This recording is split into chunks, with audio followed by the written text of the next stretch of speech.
good morning.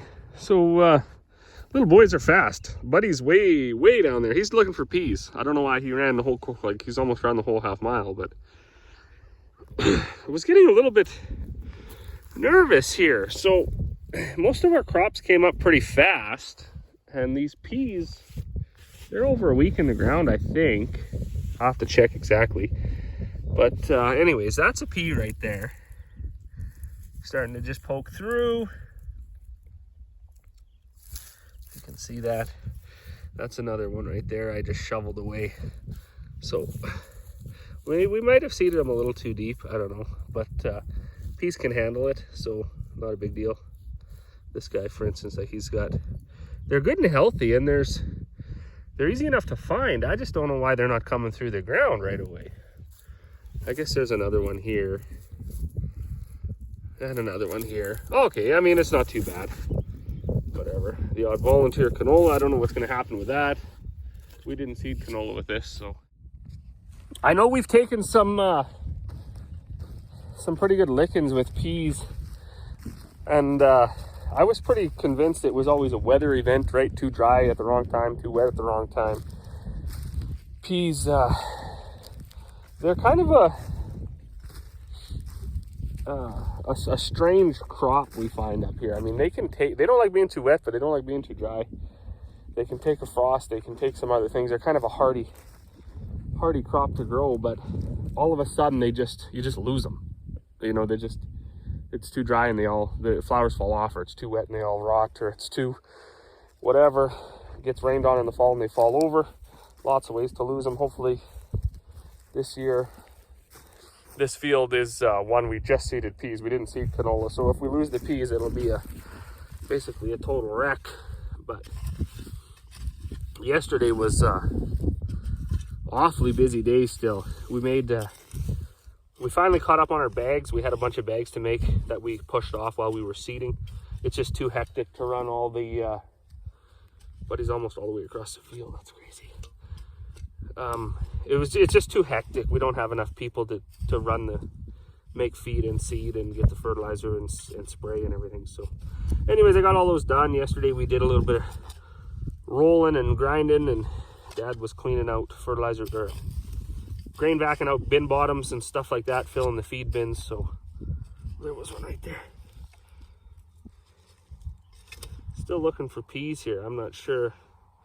I'm just not really happy with how many we're seeing. Of course, when I actually do open my eyes and look, they're there. So I'll dig a little bit more, and then I guess I got to run a whole half a mile and go get Buddy, because he's all the way to the trees now. Well, anyways, Buddy went off for his run all the way to the trees, and he found our green rocket that we lost this winter. So we fired off the rockets from over there, and him and my mom, they found the yellow one. Where was the yellow one, Buddy? Somewhere out here too? And then we thought the yellow one was maybe over in those bushes over there. The green one, we had no idea where it went. And the silver one, we're pretty sure is out in that field. So, but maybe he'll find it too. Good find, Buddy. Boy, I don't understand batteries. I mean, I'll admit it. Like, I mean, we got a good percentage of the population that really feels that battery powered everything is the way to go. Like, we use Gus all spring. It's dead. Like, it's only been parked there for a little while. It's been like 20 degrees, so it hasn't got down to like minus 40 where whatever happens to batteries at that temperature happens.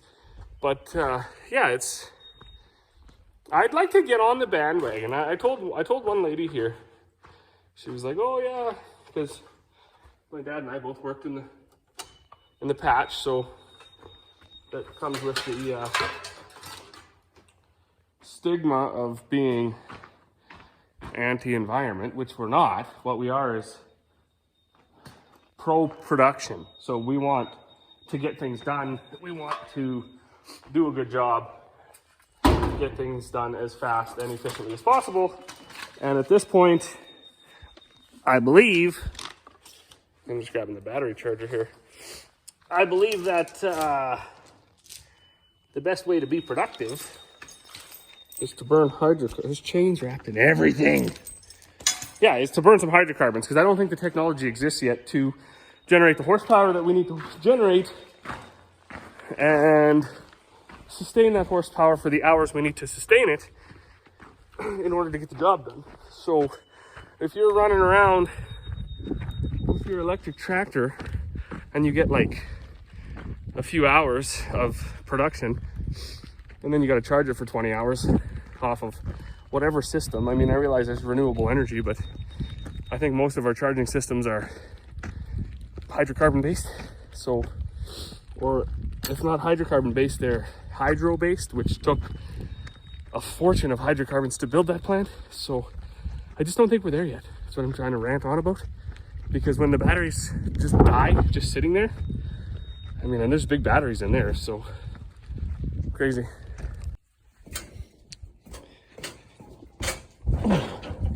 Okay, so project for today, because I don't actually have any more mixes to make till tomorrow. I finished spraying glyphosate with Marvin. You got to flush these out because, well, it's just safer that way. I'm going to go over and spray fescue for the neighbor. Cool thing about the sprayers, and I can't speak to other brands. I'm sure they're all the same now. We kind of are partial to our John Deere stuff if we can, except for their tractors. I don't really like their four-wheel drive tractors. They're probably better now, but the sprayer is good. So this is fresh water tank, or not clean water. So no chemical goes into this tank on the side, only into your big tank. The stainless steel tanks, they say, are better because less chemical residue can stay in there.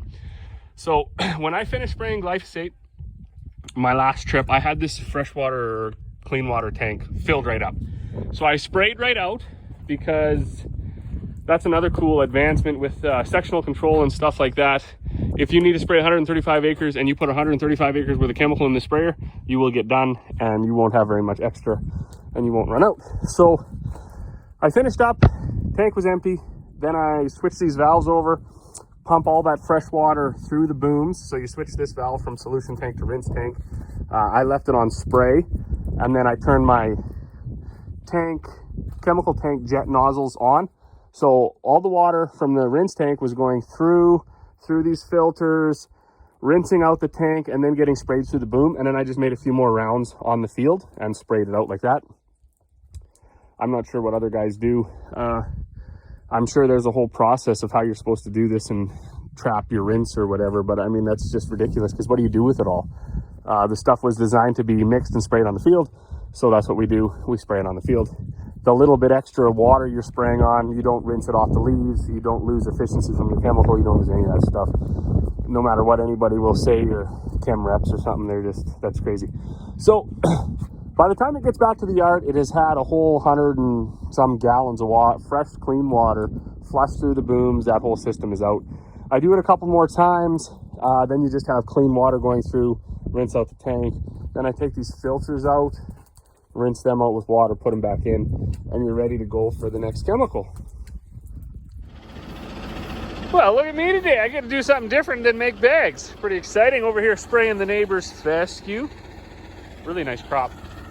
It's funny, so fescue on that quarter, fescue on that quarter, fescue on this quarter, fescue on the quarter just south of this one, and then fescue on the quarter just south of this one, and this idiot grew barley. So I'm gonna hop over and have a look, see if the barley is coming up. And for so I don't know, I guess fescue is like $1.70 or $2 a pound, so that's a really, really good price. And barley's a good price too, though. It's just funny that all the way around this one quarter is fescue fields. But this one happens to be mine, so that's why I'm going to snoop around here and see. And I think the barley is coming up right here.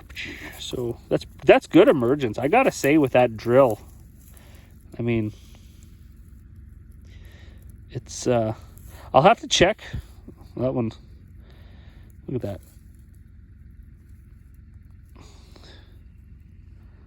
Perfect. Anyways, they're all over there.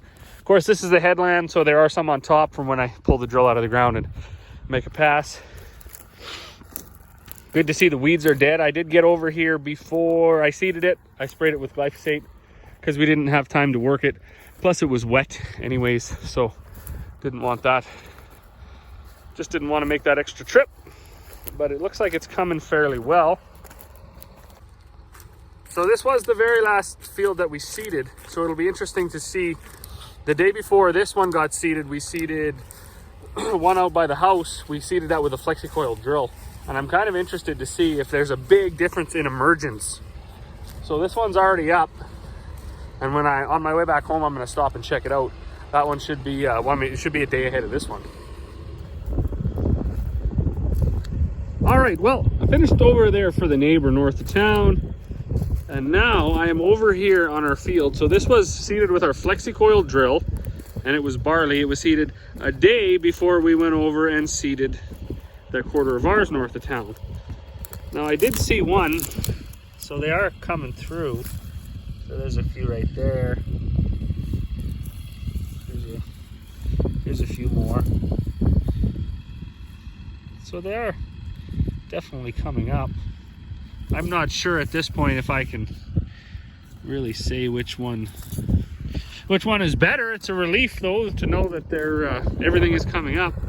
The weed across the road, that's just crazy. So that was the first thing we seeded, and that came up right away, and it's growing very aggressively. That wind out of the east probably can't hear nothing I say.